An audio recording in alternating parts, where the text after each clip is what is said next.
Congratulations complete team, super success సాధించినటువంటి God father team అందరికీ. ఇందాక ఎన్వి ప్రసాద్ గారు చెప్పినట్టు ఎస్ చిరంజీవి గారు మీరు మాట్లాడే ముందు ఒక 2 క్వశ్చన్స్ చిరంజీవి గారు విత్ యువర్ పర్మిషన్. ప్లీజ్. అందరూ సినిమా చాలా బాగుంది అనేటువంటి అద్భుతమైనటువంటి రెస్పాన్స్ ఇచ్చారు. నేను కూడా కళ్ళలోకి చూడలేకపోతున్నాను చిరంజీవి గారు, నాకు లెన్స్ కూడా లేవు తీసేయడానికి. సో సురేఖ గారు ఏమన్నారు తెలుసుకుందామని. నాకంటే ఎక్కువగా టెన్షన్ పడింది సురేఖ. అంటే నేను ఎంత కాన్ఫిడెంట్గా ఉన్నా సరే ఖచ్చితంగా ఇందులో డౌట్ లేదు, డెఫినెట్గా బాగా మనం బుల్స్ అయిన కొడతాం అన్న కాన్ఫిడెంట్ తనకి ఇస్తున్నా సరే ముందు రోజు ఈవినింగ్ నుంచి తను డల్ అయిపోయింది. అంటే ఎందుకంత డల్గా ఉన్నామంటే ఏమో చెప్పలేము, ఎలా ఉంటుందో ఏంటో టెన్షన్ అని చెప్పేసి అసలు అక్కర్లేదు కాన్ఫిడెంట్గా ఉండు అన్నాను. సో తను డల్గా ఉంటుంది చూసి నేను కొంచెం షాటర్ అయ్యాను. ఎందుకంటే ఎన్నో సంవత్సరాల బట్టి మనం చాలా బాగా ఉన్నాయి ఫిలిము అని అనుకున్నది ఒక్కోసారి దెబ్బతిన సందర్భాలు ఉన్నాయి. అలాంటి రేర్ యాడ్వర్స్ ఇన్సిడెంట్స్ గుర్తుకొచ్చినాయి సరిగ్గా. We're very much confident about this movie, but ఏమో చెప్పలేము అన్న భయం లాస్ట్ అవర్లో తనకు వచ్చింది. తన నుంచి అది నాకు సంక్రమించింది. ఇప్పుడు ఆ రోజు రాత్రి నిద్రపోలేదు. The first phone call Prasad చేసి, సార్ ఇప్పుడే ఏదో లండన్ నుంచి వచ్చింది కాలు, ఫస్ట్ హాఫ్ అయిందంట, బాగుందంట అన్నాడు. ఆ తర్వాత అమెరికా నుంచి ఇంకొక ఫ్రెండ్ కుమార్ అని నా బ్రదర్లు అంటాడు, వాడు ఫోన్ చేశాడు. అనయ్య బాగుందనయ్య, చాలా బాగుంది, మీ హెయిర్ స్టైల్ భలే ఉంది, మీ డ్రెస్ మీ వాకింగ్ భలే ఉందనయ్య, ఇంకా రిపోర్ట్స్ వస్తాయా అన్నయ్య అన్నాడు. సినిమా ఎలా ఉందిరా అంటే నువ్వు బాగున్నావు, నీ హెయిర్ బాగుంది, నీ వాకింగ్ బాగుంది అన్నాడంటే నాకు ఎక్కడో డౌట్ వచ్చేస్తుంది అనమాట. అసలు మెయిన్ ఆ డౌట్తో డల్ అయిపోయి ఉన్నాను నేను. ఎర్లీ మార్నింగ్ మళ్ళీ 6:30, 7 o'clockకి ఒక్కొక్కళ్ళు ఫోన్ చేస్తున్నారు. అమెరికా నుంచి అనిల్ సుంకరా, మైత్రి, రవి ఇక్కడే ఉన్నారు కదా, నవీన్ ఫోన్ చేసి, సార్ ఏంటి సార్ ఈ సినిమా ఫస్ట్ హాఫ్ ఇప్పుడైంది సార్, ఆపుకోలుగా చేసేస్తాం సార్, అసలు మీ మధ్య సత్యదేవ్ మధ్య సీన్ ఫెంటాస్టిక్ సార్, ఇంకా సెకండ్ హాఫ్ చెప్తాం సార్ అని వాళ్ళు అనేసరికి అప్పుడు ఎక్కడి ఉత్సాహం వచ్చింది. ఆ టైం మనోడు కూడా బ్రహ్మాండం సార్ అని చెప్పుకుంటూ వచ్చాడు. కాబట్టి ఆ ఫ్యూ అవర్స్ మాత్రం ఎక్కడ లేని షివరింగ్ వచ్చింది. అంటే ఎన్ని సినిమాలు చేసినా, ఎంత ఎక్స్పీరియన్స్ ఉన్నా, each film is a unique. అంటే ప్రతి సినిమాలో మనం అంత ప్రాణం పెడతాం. అది ఏమాత్రం తేడా వస్తే కనుక మనకి ఏదో ప్రాణ సంకటంగా అనిపిస్తుంటుంది. అది ఎంత కాన్ఫిడెంట్ ఉన్నా సరే ఒక్కోసారి ఏమో అన్న భయం మనకు చేస్తుంటుంది. అది ఇందులో మనకి ఎంత డబ్బులు వచ్చాయని కాదు, ఎంతమంది ఆదరించి దీన్ని వావ్ అన్నారన్నది మనకి అది ప్రధానం. అది మనం నడిపించే డ్రైవింగ్ ఫోర్స్. అది సినిమాల్లో ఇప్పుడు చాలా కాలం తర్వాత ఒక ఇంద్ర, ఒక ఠాగూర్ లాంటి ఆ రేంజ్ సినిమా ఇది రియల్గా హ్యూమంగస్ బ్లాక్ బస్టర్ అని చెప్పి ఇప్పుడు ప్రతి ఒక్కళ్ళు అంటే యునానిమస్గా ప్రతి ఒక్కళ్ళు ప్రతి కార్నర్ నుంచి ఆల్ ఓవర్ ది వరల్డ్ వస్తుంటే మాత్రం ఆనందం కంటే ఒక రకమైన స్తబ్దతలా అయిపోయాను. ఏమన్నా అందరూ బాగుందన్నారు కదా, ఏంటి అలా కూర్చున్నారు, కామ్గా కూర్చున్నారంటే ఇది డల్నెస్ కాదు, లేదా ఇంకొక రియాక్షన్ కాదు. బహుశా నేను అనుకోవటం అంటే లేడీస్తో పోల్చుకుంటాం అనేది మంచి సిమిలియే. బిడ్డని కనేసిన తర్వాత అలసటలో తల్లి విశ్రమించి పడి ఉంటుంది. అది బిడ్డని కన్న తర్వాత తల్లి ఒక అలసట గురవుతుంది. అలాంటి అలసట చోటు చేసుకుంది మాకు ఆ 2 days 3 days. అది బ్యూటిఫుల్ ఎక్స్పీరియన్స్. అంటే ఆ ఒక్క మూమెంట్ కోసమే కదా మనం ఇన్నాళ్ళు ఎంతమందివి కష్టపడి చేసాము, అంతమంది మనసు పెట్టి చేసాము అని. ఆ moment such a beautiful moment మా అందరికీ. అది ఈ గాడ్ ఫాదర్ మాకు ఇచ్చింది. అది really it's a wonderful gift from the audience దీన్ని ఇంత పెద్ద హిట్ చేశారు. అంటే ప్రతి ఒక్కళ్ళు థియేటర్స్కి ఆడియన్స్ వచ్చే పరిస్థితి లేదు. ఆడియన్స్ నెమ్మదిగా వాళ్ళ ఓటీటీకి షిఫ్ట్ అయిపోతున్నారు, వాళ్ళ సినిమా చూసే విధానం మారిపోయింది అని అంటున్న రోజుల్లో ఈ సినిమా మళ్ళీ అంటే వెరీ రీసెంట్గా కంటెంట్ బాగుంటే సినిమాకు వస్తారు అని నేను ఈ మధ్య స్టేట్మెంట్ ఇచ్చాను. అది ఒక బింబసార కానివ్వండి, ఆ తర్వాత కార్తికేయ 2 కానివ్వండి, అట్లాగే సీతారామం, ఇలాంటి చిన్న సినిమాలైనా పెద్ద సినిమాలైనా సరే కంటెంట్ బాగుంటే వస్తారు అన్నది ఒక ధైర్యం వచ్చింది. ఇది ఆ రోజు చెప్పాను నేను. అలాగే విక్రమ్ సినిమా కానివ్వండి తమిళ్. సో ఈ సినిమా కూడా అలాగే వస్తారన్న గట్టి నమ్మకం నాకు. దానికోసమే ప్రతి ఒక్కళ్ళం మేము కష్టపడి పనిచేసాము. మా కష్టాన్ని గుర్తించి ఆడియన్స్ ఈ రోజున దీనికి బ్రహ్మరథం పడుతున్నారు.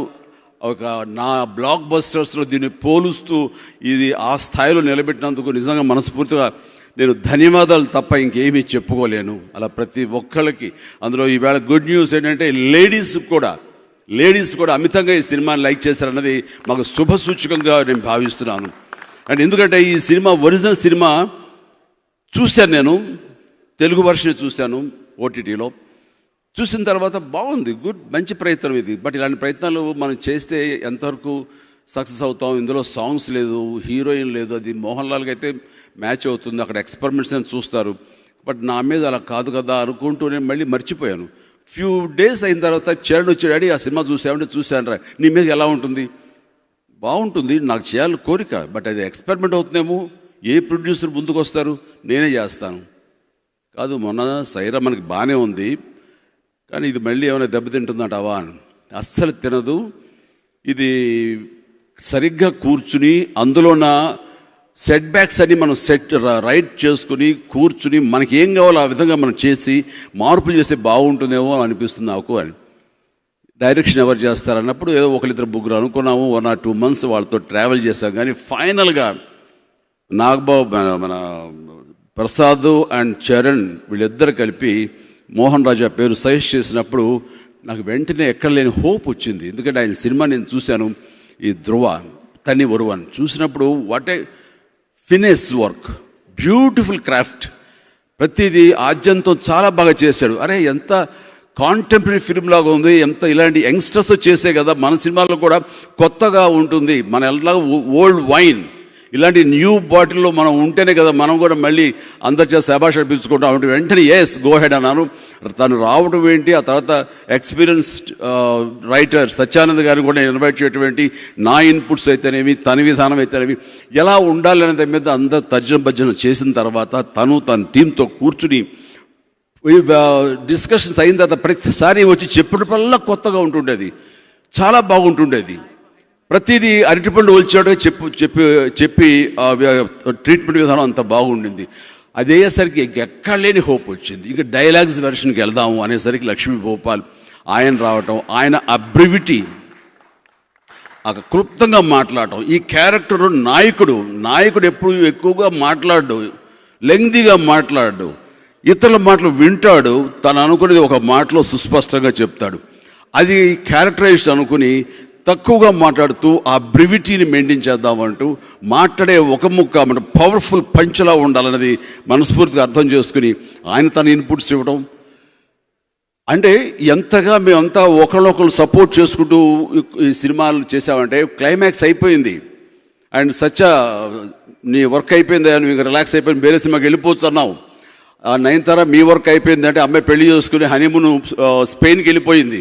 అన్నీ అయిన తర్వాత మళ్ళీ క్లైమాక్స్ చూస్తుంటే ఆ క్లైమాక్స్లో ఎక్కడో సత్యదేవ్ మీద జాలి గొలుపుతుంది. ఎందుకంటే మనిషి షార్టర్ అయిపోయి ఒక్కసారిగా డంగ్ అయిపోయాడు. అలాగా డంగ్ అయిపోయిన మనిషిని, అలా డల్ అయిపోయిన మనిషిని అప్పుడు తుపాకీ తీసి కాల్చడం అంటే నాకే జాలి గొలిపింది. చచ్చ ఇలా కాదు, తన క్రుయాలిటీ అనేది ఇంకొంచెం ఉండాలి, లాస్ట్ మినిట్ వరకు ఉండాలి అంటూ మళ్ళీ ఒక ఛాలెంజర్ ఇస్తాడు. లేదు రాజా ఇలా కాదు, అతను ఇంకొంచెం విలనిజం పెంచాలి, అవేదో ఉండాలి అని అన్నప్పుడు సార్ టైం ఇవ్వండి అని తన టీంతో మళ్ళీ కూర్చుని అప్పుడు అతను లాస్ట్ మినిట్లో కూడా మా చెల్లెల్ని చంపాలన్న ప్రయత్నం చేసేలాగా చిన్న యాక్సిడెంట్ లాంటిది క్రియేట్ చేయటం, ఆ యాక్సిడెంట్లో అతను ఫెయిల్ అవటం, దానికి పై ఎత్తుగా నేను ఆల్రెడీ నా మనుషులను అక్కడ షఫీ ఇలాంటి వాళ్ళందరినీ పొందుపరచడం. అది అయిన తర్వాత మా ఫాదర్ని ఎలా అయితే చంపాడో అదే విధంగా చంపడం తప్ప తుపాకీతో కాదు అంటూ ఆ యొక్క ఇన్హేలర్ తోటి చంపడం బాగా ఉంటుందని రాజా ఇలాంటి తన తెలివితేటలతోటి వాళ్ళ టీం అందరు కలిసి పెట్టినప్పుడు ఐ సెడ్ పర్ఫెక్ట్, ఇది పండుతుంది, ఇప్పుడు చాలా బాగుంటుందని అని అది మళ్ళీ రీషూట్ చేసావు. ఎప్పుడు తెలుసా, జస్ట్ 10-15 days బ్యాక్. అలాగా లాస్ట్ మినిట్ వరకు కూడా మేమందరం కలెక్టివ్గా కూర్చుని నా యొక్క ఎక్స్పీరియన్స్ అవ్వండి ఏమన్నామండి, నాకు డౌట్ వస్తుంది. నేను ఎట్లాగైనా సరే ఒక సినిమా చేసిన తర్వాత సినిమాలో పార్ట్ లాగా సినిమాని ప్రేమించేది నా బిడ్డలాగా నేను ఎప్పుడు చూడను. నేను అది నా సినిమా అయినా సరే నేను దాన్ని ప్రేమించను. బయట నుంచి చూసి ఇది మరో బిడ్డ, నేను 10 రూపాయలు పెట్టి దీన్ని సినిమా చూడాలనుకుంటున్నాను, ఎందుకు చూడాలి, ఏంటి ఇది వీళ్ళు చేసే ఇది అని ఎదురు మాట్లాడుతూ ఒక క్రిటిక్లా చూస్తాను. సో నాకు తప్పులు తెలుస్తాయని నాకు ఒక గట్ ఫీలింగ్. నాకు ఆ రకంగా తప్పులు తెలిసినప్పుడు, ఆ రకంగా వీక్ పాయింట్స్ తెలిసినప్పుడు, అలాగా గ్రే ఏరియాస్ తెలిసినప్పుడు, ఎక్కడో ఎమోషన్ మిస్ అవుతుంది, ఎందుకు చూడాలని నాకే అనిపించినప్పుడు, ఆ పాయింట్స్ వీళ్ళకి చెప్పినప్పుడు, నేను ఏదైనా ఒక పాయింట్ చెప్పానంటే ఆయన ఎక్స్పీరియన్స్ తో ఊరికే చెప్పడు, ఇందులో ఏదో ఒక మ్యాటర్ ఉండబట్టి చెప్తాడు. అది మనం పాజిటివ్గా తీసుకుని దాన్ని ఛాలెంజింగ్గా మరింత చక్కగా దాన్ని డిజైన్ చేసి చెప్పాలని చెప్పేసి వాళ్ళు ముందుకు రావడంతో ఈ రోజున మీరు చూసిన లూసిఫర్ అయింది. అండ్ నా అదృష్టం, ఎప్పుడో మొన్న కూడా చెప్పాను, ఒక సీనియర్ యాక్టర్ చెప్పింది నాకు, మనం స్క్రీన్ మీద ఎలా ఉండాలి అనేది మనకంటే కూడా మనల్ని ప్రేమించే వాళ్ళకి తెలుస్తుంది. వాళ్ళు ఎన్నో సంవత్సరాలుగా వాళ్ళ చిన్న బిడ్డల నుంచి మనల్ని చూస్తుంటారు. ఎక్కడెక్కడ మనల్ని చూసి వాళ్ళు ఎగ్జైట్ అయ్యారు, ఎక్కడెక్కడ వాళ్ళు చూసి మనకి వినోదం ఇచ్చాము, అవన్నీ కలిపి మళ్ళీ తిరిగి మన దగ్గర పనిచేసి మనకి డైరెక్టర్లు గానో, మనకి మరొక కెమెరామెన్లు గానో, మన తోటి యాక్టర్లు గానో వాళ్ళు పనిచేసినప్పుడు మనం ఎలాగ ప్రొజెక్ట్ అయితే బాగుంటుందో వాళ్ళకి తెలిసినట్లుగా బహుశా నాకు కూడా తెలియదేమో అనిపిస్తుంది. అందుకని ఈ రోజున ఇక్కడ ఉండే ప్రతి ఒక్కళ్ళు కూడా నా ట్రావెల్ని చూసిన వాళ్ళే, ప్రతి ఒక్కళ్ళు కూడా వాళ్ళ మనసు పెట్టి ప్రేమించిన వాళ్ళే. వాళ్ళకి ఈ సినిమాలో చిరంజీవి ఎలా ఉండాలి అనేది నాకంటే కూడాను, నేను ఎలా ప్రజెంట్ చేసుకోవాలని నాకంటే కూడాను వాళ్ళకే బాగా తెలుసు. వాళ్ళు ఎలా చెప్పారో అలాగే చేశాను, కాబట్టి దానికి అంతగా ఆదరణ లభించింది. ఈ రోజున లూసిఫర్ చిరంజీవి తన అభినయం కళతోనే చేశాడు అంటుంటే కనుక that credit goes to entire team for everybody. And ఈ సినిమాలో ప్రతి ఒక్కళ్ళు నటీనటులు కానివ్వండి, లేదా సాంకేతిక నిపుణులు కానివ్వండి, ప్రొడ్యూసర్గా కానివ్వండి, ఎంత పెర్ఫెక్ట్గా కుదిరిందంటే వీళ్ళెవ్వరూ కూడా రెమ్యునరేషన్ కోసం పనిచేయలేదండి. వీళ్ళందరూ కూడా ఒక సూపర్ హిట్ ఇవ్వాలి అన్న కసితో పనిచేశారు. ఇది మా సొంత సినిమా అని ఎలాగైతే ప్రసాదు చరణ్ బాబు అయితే అనుకున్నారో అలా ప్రతి ఒక్కరు ఇది మా సొంత సినిమా అనుకుని చేశారు. కాబట్టి వాళ్ళ యొక్క ప్రాణ ప్రతిష్ట వాళ్ళ ఈ సినిమాలో ఉంది. కాబట్టి ఈ రోజున ఇంతమంది చేత ఇది శభాష్ అనిపించుకుంటుంది. ఆ రకంగా ప్రతి ఒక్కరికి ఎవరైతే కష్ట పని చేస్తారో అందరికీ నేను మనస్ఫూర్తిగా నా అభినందన తెలియజేస్తాను, నా ధన్యవాదాలు తెలియజేస్తాను. మ్యూజిక్ డైరెక్టర్ తమన్ అయితే కనుక మేమంతా ఒకసారి అన్నాను, మేమంతా కలిసి పంచి ప్రాణాలు పెట్టి చేసాము, తమన్ నువ్వు 6వ ప్రాణం అవ్వాలి ఈ సినిమాకి, ఇది రీరికార్డింగ్ మీద RR మీద ఆధారపడ్డ సినిమా, ఎలివేషన్ నువ్వు చేయాలి, హీరోయిజం నువ్వు పెంచాలి అన్నప్పుడు అన్నయ్య వదిలేసాడు, నేను చూస్తాను కదా, నేను చేస్తాను కదా అన్నాడు. చేసినందుకు గాను తను నిద్రపోతే ఒట్టండి అన్ని రోజులు నెల పైన. ఎందుకంటే అక్కడ జోగయ్య శాస్త్రి గారు కానీ, అనంత శ్రీరాము వీళ్ళందరూ నేను వెళ్ళిన ప్రతిసారి RR దగ్గరికి వెళ్ళినప్పుడు వీళ్ళందరూ ఉండేవాళ్ళు. వీళ్ళందరూ ఏంటి అని సాంగ్ రాస్తున్నారంటే కాదు, రీరికార్డింగ్లోనే వీళ్ళ యొక్క ఇన్పుట్స్ తీసుకుంటారు అంటూ తను చేస్తాడంటే వీళ్ళందరూ కూడా అవసరం లేదు, అక్కడ పడుండాల్సిన అవసరం లేదు, అక్కడే పడున్నారు వీళ్ళందరూ. అలాగా ప్రతి ఒక్కడు ఇంకా పేరు పేరున. అలాగే ఆర్టిస్టులుగా వస్తే కనుక సత్యదేవ్, నేను అడిగాను, సత్యదేవ్ ఈ క్యారెక్టర్ ఉంది, ఇప్పుడు కొంచెం యాంటగనిస్ట్ క్యారెక్టర్, విలని టచెస్ ఉంటాయి, but main lead important character అంటే తను కూడా అసలు ఏమాత్రం హెసిటేట్ చేయలేదు. అంటే నువ్వు హీరోగా చేస్తావు కదా, ఇప్పుడు ఒప్పుకుంటావా లేదంటే ఏమాత్రం హెసిటేట్ చేయకుండా నేను చేస్తాను, నా చేయటం నా ఇది అని చెప్పేసి అన్నాడు. ఏ నమ్మకం అయితే పెట్టుకున్నామో మేమందరూ కలిపి ఆ నమ్మకం 10 ఇంకా బెటర్ చేసి ఈ రోజున ప్రతి ఒక్కరు సత్యదేవ్ గురించి మాట్లాడుతున్నారంటే కనుక that guy has given his wonderful performance. తను చేసి సినిమాకి ఒక మరో పిల్లర్గా నిలబడ్డాడు Satyadev. And Nayanthara lady superstar, no doubt, తన గుంబనంగా ఎంతో ఇదిగా ఒక రకమైనటువంటి కసిలాగా పెట్టుకుని అన్నయ్య మీద తను చేసిన పెర్ఫార్మెన్స్ అదొక అందం వచ్చింది. అలాగే చిన్న పెద్ద ప్రతి ఒక్కడు, నేను ఎవరు ఎదురు చూడండి, నా పక్కన సునీలు, ఆపోజిట్ క్యాంపులో షఫీ, ఇద్దరు వాళ్ళ ఆపోజిట్ క్యాంప్లో కోవర్క్లు అనేది ఎంత చక్కగా తీసుకొచ్చారంటే ఇంత కాదు, వాళ్ళు కూడా ఆ సమయం వచ్చినప్పుడు వాళ్ళు అంత బాగా సినిమా చేస్తారు. అంటే పెద్దవాళ్ళ దగ్గర నుంచి చిన్నవాళ్ళ వరకు కూడా ప్రతి ఒక్కడు వాళ్ళ బెస్ట్ ఇచ్చారు ఈ సినిమాకి. ఇది I could say total film is a flawless, ఎక్కడ తప్పు పట్టలేని సినిమా ఇది. అంత ఇదిగా క్రాఫ్ట్ చేసాం. ఒరిజినల్ సినిమాలో చాలా చోట్ల యాంబిగ్యూటీ ఉంటుంది, ఇది అవునా కాదా, ఇది ఏమై ఉంటుంది అని. ఒకసారి వాళ్ళు మలయాళీస్ ఎక్కువ ఏంటంటే కొన్ని ఆడియన్స్ యొక్క ఆలోచన వదిలేస్తారు. మనం ఆడియన్స్ అంత కష్టపెట్టక్కర్లేదు, అరటిపండు వచ్చినట్టు చెప్పడమే. అండ్ అది ఇంట్రెస్టింగ్గా ఉండేలాగా ట్రీట్మెంట్ చూపించగలిగితే కనుక చాలా బాగుంటుంది. అలాగే చేసాం ఈ సినిమాలో, చాలా మార్పులు చేసాం. ముఖ్యంగా ఒక సీన్ తర్వాత ఒక సీన్ కాదు, ఒకే సీన్లో 2-3 సీన్లు ఇంటిగ్రేట్ అయి ఉంటాయి. సెకండ్ లేయర్, థర్డ్ లేయర్లో ఉంటాయి. ఉదాహరణకి నేను ఒక ఫ్యాక్టరీకి వెళ్ళి జీప్లో ట్రావెల్ అవుతూ ఆ ఫ్యాక్టరీని అక్కడ ధ్వంసం చేసి అక్కడ విలన్స్ని చంపే ప్రయత్నంలో సైమిల్టేనియస్గా ఉంటుంది. ఆ సీన్లో కూడా నా యొక్క ప్రమేయం, నా హీరోయిజం ఉంటుంది, ఒక పక్కన ఇక్కడ ఉంటున్నాయి. ఆ ఫైట్ మీద సాంగ్ ఉంటే చాలా బాగుంటుందని మళ్ళీ మన తను ఆలోచించి ఇతను జజభజర అనే సాంగ్ని అనంత శ్రీరామ్తో రాయించి ఆ ఫైట్ మీద సాంగ్ని పోస్ట్ చేస్తే బాగుంటుంది. ఎందుకంటే ఇది మ్యూజికల్ సినిమా కాదు, డ్యూయట్స్ లేవు. కానీ అలా కాకుండా ఒక సాంగ్ పెట్టాలనే ప్రయత్నంలో తను కృతకృత్యుడయ్యాడు చాలా అద్భుతంగా. సో ఎవ్రీబడి, ప్రతి ఒక్కరు వాళ్ళ పార్టిసిపేషన్ అద్భుతం, అంతా ఇంత కాదు. అంటే తమన్కి అవసరం లేదు టైటిల్ ఏం పెట్టాలో, అనగా ఈ సినిమా గాడ్ ఫాదర్ అని పెడదాం. అంటే ఇది కొంచెం అండర్ వరల్డ్ సంబంధించింది కదా, గాడ్ ఫాదర్ చాలా బాగుంటుంది అనగానే మరొక క్షణం ఆలోచించలేదు డైరెక్టర్. నేను ఇద్దరం వెంటనే చాలా బాగుంటుంది అన్నాం. మరి గాడ్ ఫాదర్ లెవెల్కి అంటే ఎక్కువ ఎక్స్పెక్టేషన్ ఇస్తున్నామా అంటే ఇచ్చే లెవెల్కి నేను మ్యూజిక్ లేపుతాను కాబట్టి ఎక్కడ మీకు డౌట్ రాదు అంటూ ఆయన తన ప్రయత్నం తను చేయటం. అండ్ ప్రతి ఒక్కళ్ళు, ఇంకా కెమెరా నీరవ్ షా గారు కానీ, ఆ తర్వాత మా మనోజ్ పరమహంస, తార్మార్ తక్రమార్ గారి, ఆ తర్వాత షాక్ అయ్యాను నేను చూసిందంటే లాస్ట్లో ఒక సాంగ్, ఇందాక అమ్మాయిని చూసాం, అది చోటకే నాయుడు చేశాడు. ఎంత గ్లామరస్గా, ఎంత బాగుందంటే వావ్, మా చోట మళ్ళీ తన ప్రభావం చూపిస్తున్నాడు, తన ప్రతిభ చూపిస్తున్నాడు అని. అండ్ అది చాలా బాగుంది. అంటే మాకున్న చిన్న ఇబ్బంది ఏంటంటే ఈ సినిమా చాలా కాన్ఫిడెంట్గా ఉన్నాము, చాలా బాగా తీసుకొస్తున్నాము, well crafted, well knitted film. And treatment wise ఈ సినిమాని దానికంటే ఫార్ అహెడ్ ఎంతో బెటర్గా చేసాం ఒరిజినల్ కంటే కూడా. We're very much confident. అయితే మా కాన్ఫిడెంట్ షార్టర్ చేసేలాగా వచ్చేటువంటి వార్తలు మాత్రం చాలా ఇబ్బంది కలిగిస్తున్నాయి. ఇబ్బంది కంటే కూడా మాకు చిరాకు కలిగిస్తున్నాయి. ఇప్పుడు ఒక సినిమాని ఎప్పుడు ప్రమోట్ చేయాలి, ఏ సినిమాని ఎప్పుడు ఎలా తీసుకువెళ్ళాలి, ఏ సినిమా ఎక్కడ మేము హై ఇవ్వాలన్నది ప్రొడ్యూసర్లు వాళ్ళకి తెలియదా, డైరెక్టర్ తెలియదా? మేము ఏమి చేయాలో కూడా మీడియా నిర్దేశిస్తుంటే వాట్ ఈస్ దిస్? మా పని కూడా మీరే తీసేసుకుంటే మీడియా, అది మాకు అన్నెసరీ న్యూసెన్స్. మేము చక్కగా పని చేసుకున్న వాళ్ళకి ఒక డిస్టర్బెన్స్. ఏంటి రజా ఇలా రాస్తున్నారు, మనం ఏమన్నా ల్యాక్ బిహైండా, మనం ఏమన్నా కొంచెం సరైన సమయంలో ప్రమోట్ చేయలేకపోతున్నామా? సార్ రెడీగా ఉన్నాయి సార్, మనకి సాంగ్ రావాలి, గ్రాఫిక్స్ రావాలి, ఇవన్నీ ఉన్నాయి, ఇంకా మనకు 10 days టైం ఉంది. కాదు, ఏ హైప్ లేదంటున్నారు, ఏంటిది అంటే అస్సలు నన్ను అడుగుతాడు ప్రొడ్యూసర్, ఏంటి సార్ అని. నేను కాన్ఫిడెంట్గా ఉండండి, మన సినిమా మీద మనకు ఉంది కదా, నేను ఇప్పుడు డైరెక్టర్తో మాట్లాడాను, నీడ్ నాట్ వరీ, అసలు లాస్ట్ మినిట్ అని. వర్షం పడుతున్న రోజున, ఆ రోజున రసాభాస అయిపోయింది.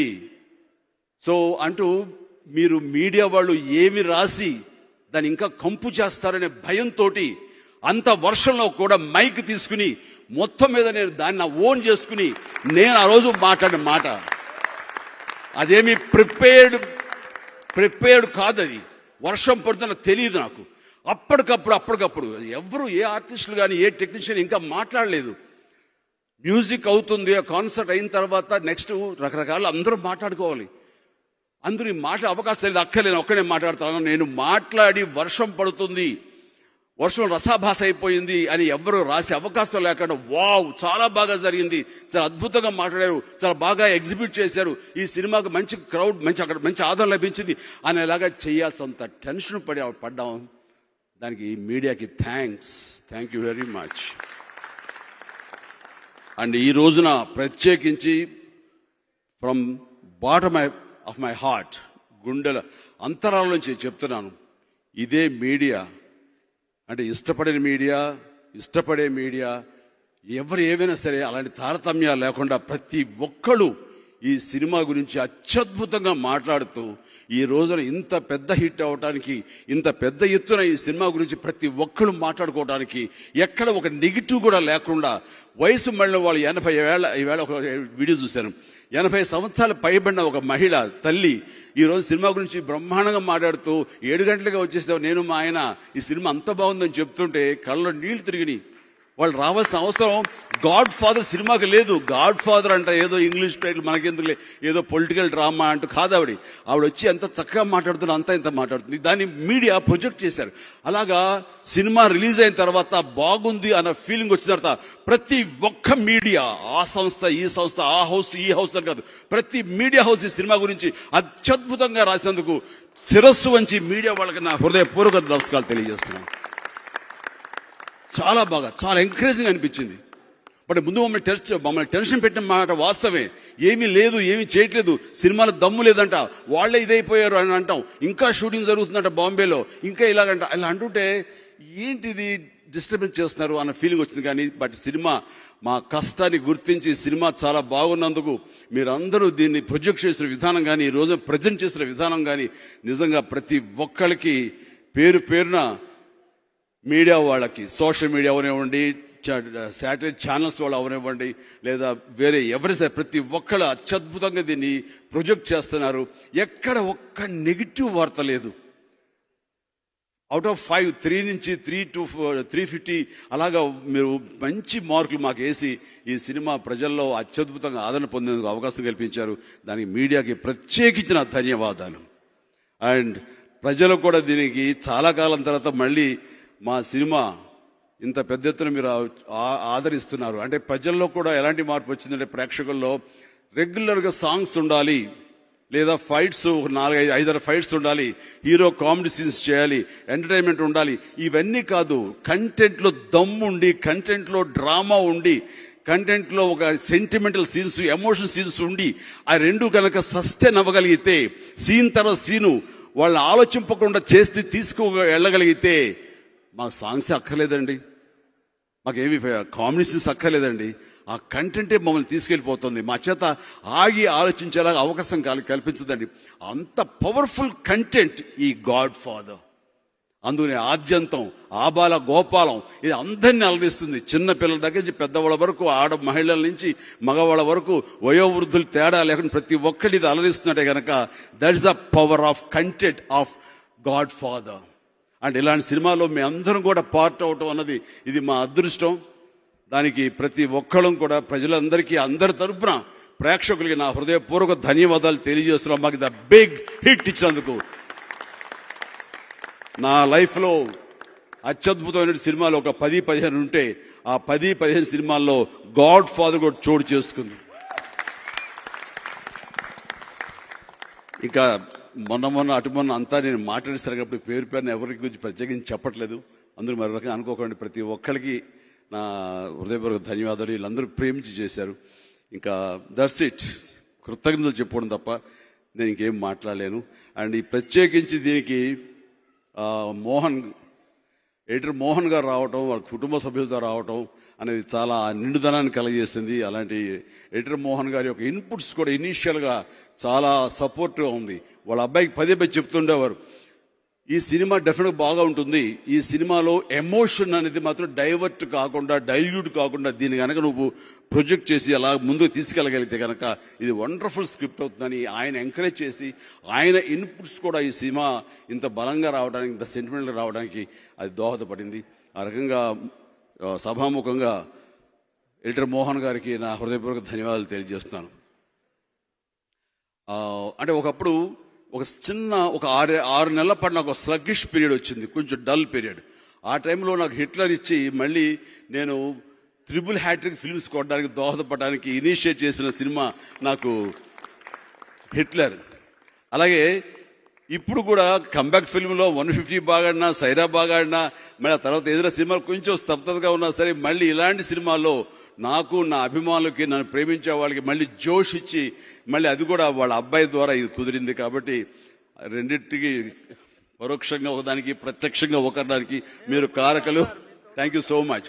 అండ్ దెన్ ఇక్కడ ప్రధానంగా నేను ధన్యవాదాలు చెప్పుకోవాల్సింది సల్మాన్ ఖాన్. అంటే ఈయన మామూలుగా సరదాగా ఇది నోటి ఏదొస్తే మాట్లాడేస్తాడు. ఏమంటే ఇప్పుడు ఆ క్యారెక్టర్కి మీ పక్కన నిలబడి ఉండాలి, మీకు దళపతిలాగా ఉండాలి. అంటే సల్మాన్ ఖాన్ అయితే ఎలా ఉంటాడు, ఎందుకన్నా అంటే మీ ఫ్యామిలీతోనే అనుబంధం కాబట్టి ధైర్యంగా అనేసానంటే, అలాగే చరణ్ చూడరా నేను చూస్తాను డాడీ అంతే. విత్ ఇన్ నో టైం చెప్పాలంటే 10-15 నిమిషాల్లో నేను చేస్తాను రామ్ డాడీ అన్నారా నేను చేస్తే బాగుంటుందని? చిరు గారు said like that. Okay, if he says I will do. No, before saying yes, better watch Lucifer and then say your opinion. No, I don't want to see any film, any. Dad is said yes, then I will do it. I'm confident with the daddy. So, daddy అడిగారు కాబట్టి నేను చేస్తాను, కానీ ఈ cinema విషయంలో నేను చేయట్లేదు. Then and there only ఆయన ఓకే అంటాం అన్నది మా మీద ఉన్న ప్రేమకు నిదర్శనం. థ్యాంక్ యూ సలు భాయ్, thank you so much. And then Salman Khan విషయంలో మరొకటి చెప్పుకోవాలి. అంటే ప్రొఫెషనల్గా ఎంతోనా సరే అన్ని డబ్బుతోనే ముడిపడి ఉండవు అంటానికి ఒక గొప్ప సంస్కారం. నేను ప్రొడ్యూసర్ని పిలిపించి ఎంత ఏమిటో కాకుండా ఒక పెద్ద అమౌంట్ మీరు తీసుకెళ్ళి ముంబైలో వాళ్ళకి ఇచ్చే ఏర్పాటు చేయండి అంటే వాళ్ళు పాప రెడీ చేసి పెట్టేశారు అక్కడ. ఆ చెక్కు మీరు సంతకం పెట్టి ఇవ్వాలి అని అంటే మేము మేనేజర్ చెప్తే మేనేజర్ నేను లోపలికి వెళ్ళి సల్మాన్ ఖాన్తో మాట్లాడి ఆ విషయం మీకు తెలియజేస్తాను లోపలికి వెళ్ళాడు. వెళ్ళిన వాడు వెళ్ళినంత స్పీడ్గా బయటకు వచ్చి, సార్ మీకు దండం పెడతాను, నన్ను ఇంకెప్పుడు పంపకండి, అదే మీరు చూసుకోండి సార్. ఏమైందంటే ఆయన పిచ్చి బుద్ధులు తిట్టాడంట. ఏమన్నాడు చెప్తే అందరూ టీవీలో బీప్ వేసుకుంటూ వెళ్ళాలి. ఏరా నా చిరంజీవి గారి చిరు గారి మీద చరణ్ మీద ఉన్న ప్రేమని నువ్వు డబ్బుతో కొలుస్తావురా? ఆ ప్రేమకి ఎన్ని కోట్లు ఇస్తారు నువ్వు? బీ కేర్ఫుల్, పోతలు కానీ పంపించాడంట. I'm doing with love and affection అని. బట్ చరణ్ కూడా తక్కువడేం కాదు, దానికి కాంపెన్సేట్గా ఎప్పుడో ఏదో చేస్తాడు అతను బర్త్డే టైంకి, రాబోయే బర్త్డే టైంకి. కాబట్టి చేశాడు కదా అని కామ్గా ఊరుకోవడం లేదు, అది జరుగుతుంది ఎప్పుడో. బట్ అలాగే ప్రభు ఇలా వచ్చి సాంగ్ చేయాలి నువ్వు అది సరిగ్గా. సార్ నిజమా, నాకు ఆయనతో అద్భుతమైన పరిచయం ఉంది, మీతో నాకు ఒక ఎఫెక్షన్ ఉంది, మీరిద్దరితో చేయటం నాకు చాలా సరదాగా ఉంటుందంటే ఫుల్ స్పిరిట్స్ తోటి ఆ సినిమా అతను చేయటం అనేది ఆ టైంలో నేను చేసిన ఎంజాయ్మెంట్ అంతా ఇంత కాదనమాట. ఆ రకంగా ప్రభుదేవ. అండ్ పూరి జగన్నాథ్, పూరిది కూడా అంతే. మళ్ళీ ఏమంటే ఇప్పుడు ఈ క్యారెక్టర్ ఎవరు చేస్తే బాగుంటుందో ఏదో 10 పేర్లు చెప్తాడు, ఆర్టిస్టుల పేర్లు. పూరి అయితే ఎలా ఉంటుందండి సార్, ఆయన చేస్తారా అన్నాడు. చేస్తాడు. ఈ ఫ్రస్ట్రేటెడ్ యూట్యూబర్ క్యారెక్టర్ చాలా బాగుంటుంది, ఆ సిగరెట్ తాగే విధానం కానీ, ఆ టైప్ చేసే విధానం కానీ అని. ఎలా మీకు అనిపించింది సార్ అంటే, ఈ పాండమిక్లో అతను కొన్ని ప్రవచనాలు పలుకుతూ ఉంటాడు సరదాగా, తను కొన్ని కొటేషన్స్, అవి చూస్తుంటే కొన్ని తమాషాగా బాగుంటాయి. అవి చూస్తుంటే భలే చెప్తున్నాడే తను అనిపిస్తుంటుంది. అలాగే పాడ్కాస్ట్లో కూడా కొన్ని వింటూ ఉంటాను పూరివి. అలాగే పూరి స్ఫురించాడు. ఆ తర్వాత స్టోరీ తెలిసిందే. ఇట్లాగా ప్రతిదీ అనుకుని ఈ సినిమాలో చేశా. నేను ఒకటే చెప్తానండి, director, producers and hero, main sensible hero అయితే హీరో, వీళ్ళ ముగ్గురు గనక ఒక సమన్వయంతో ఉంటే, వీళ్ళ ముగ్గురు ఒక అండర్స్టాండింగ్తో ఉంటే, మాకు సపోర్ట్గా కొంతమంది మేధావులు, కథకులు కానివ్వండి, కథా రచయితలు కానివ్వండి, ఇందులో సత్యానంద్ గారు మాకు అలా సపోర్ట్లు నిలబడ్డారు. ఇలాంటి వాళ్ళు కానీ, ఇందాక ఈయన చెప్పినట్టు ఈయన ఫ్రెండ్స్ కానీ ఎవరైతే స్టోరీ సపోర్ట్గా ఉన్నారో, ఇలాంటి వాళ్ళు ఉంటే ఎప్పుడు సినిమా చాలా చక్కగా రూపుదిద్దుకుంటుంది. ఏదైనా విభేదాలు వచ్చినా ఆయన మాట నేను వినేదేంటి, ఇతర మాట నేను వినేదేంటి, ప్రొడ్యూసర్ నువ్వు ఉండవయా, నువ్వు డబ్బులు అవి చూసుకో, అంతే మా కథలు ఇన్వాల్వ్ కాదు, నీకేం తెలుసు అని అన్నా కానీ, హీరో సార్ చెప్పించేయండి సార్ మేము చూసుకుంటాం కదా అని అన్నా కానీ ఎక్కడో బిడ్స్ కొడుతుంది. సో ఆ సమన్వయం ఉంటే కనుక అది సూపర్ హిట్. రైట్ ఫ్రమ్ మాకు రాఘవేంద్రరావు గారితో కానీ, కోదండరావు రెడ్డి గారితో కానీ, బి గోపాల్ గారితో కానీ, విజయబాపిని గారితో కానీ, వీళ్ళందరితోటి నాకు ఉన్నటువంటి అనుబంధం, ఈవెన్ గుణశేఖర్తో కానీ, ఇలా కొన్ని పేర్లు మర్చిపోవచ్చు, వీళ్ళందరితోటి నాకు ఉన్నటువంటి అనుబంధంతో ఆ ప్రతి సినిమా, నేను జయంత్ పరాంజీ కూడా, శంకర్ దాదా సినిమా, ఇవన్నీ కూడా వాళ్ళతో పాటు కూర్చునేవాడిని, వాళ్ళతో పాటు నేను కూడా ఏదో మాట్లాడేవాడిని. ఎప్పటికైనా సరే ఒక బ్రెయిన్ కంటే 2 బ్రెయిన్లు గొప్పవి, 2 బ్రెయిన్ల కంటే 3 బ్రెయిన్లు గొప్ప అని సత్యం తెలుసుకోవాలి. ఏ ఒక్కళ్ళు గొప్పవాడు కాదు. సో ఏ ఒక్కళ్ళు గొప్పవాడు కాదు, ఏ ఒక్కరి మేధస్సు మీద మన ఏది ఆధారపడకూడదు. సినిమా అనేది కలెక్టివ్ ఎఫర్ట్స్. ఇందాక శిల్పం గురించి మీరే చెప్తున్నారు.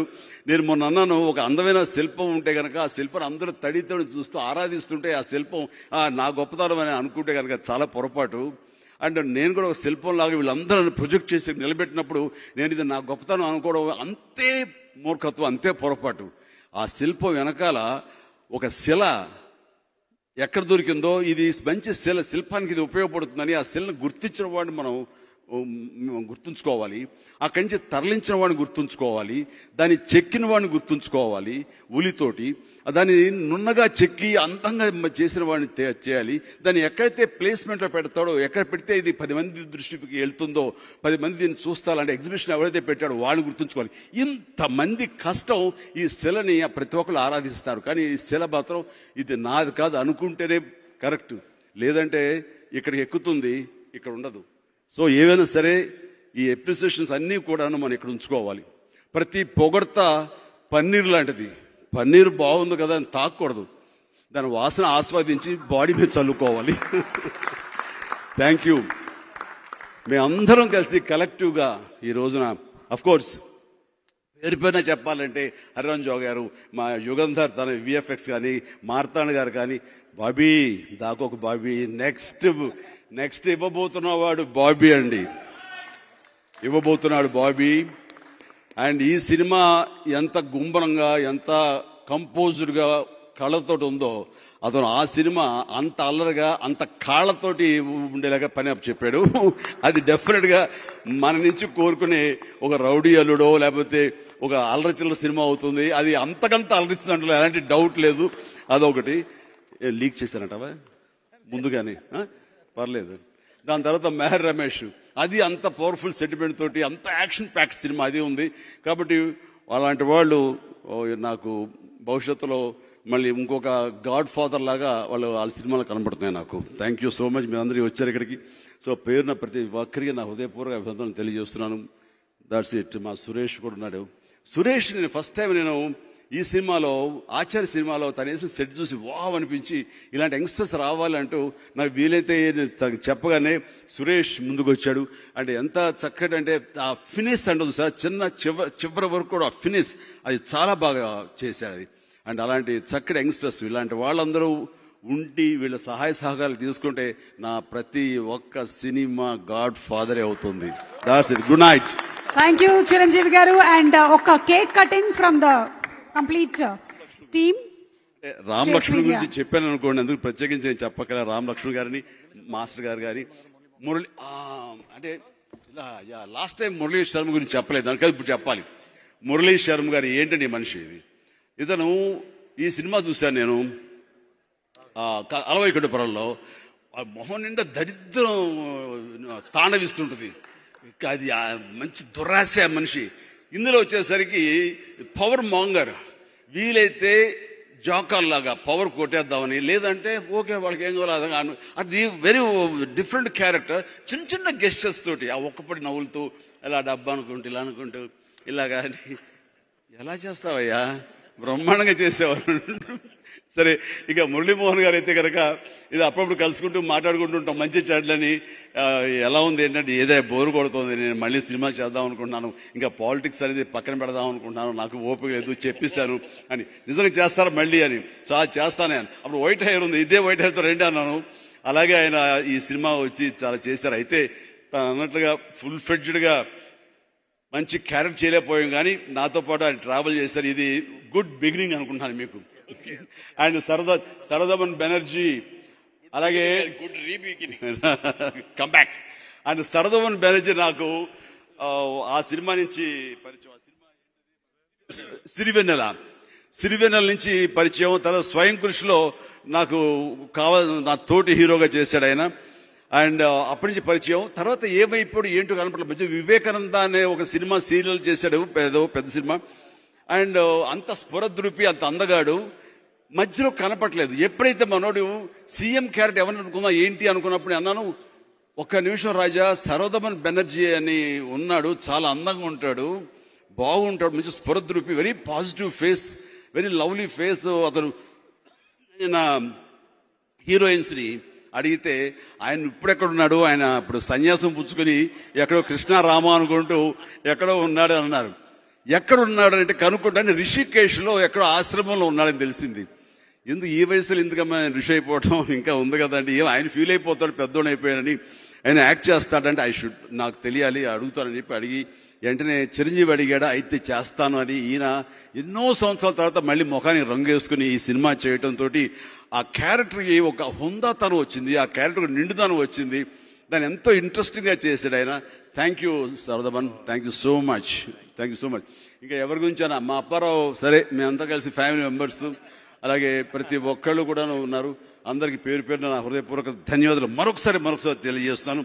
అండ్ ఐ థింక్ అందరూ మంచి జోష్లో ఉన్నాము, ఎక్కడ ఆపాలో నాకు తెలియటం లేదు. Thank you so much.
Rajesh కాదు కాదు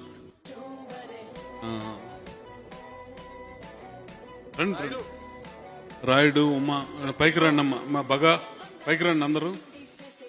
రాయుడు, సీను,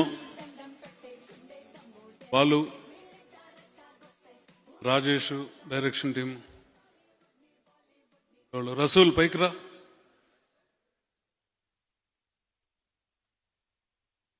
డ్రైవర్ సతీష్ వెంకట్,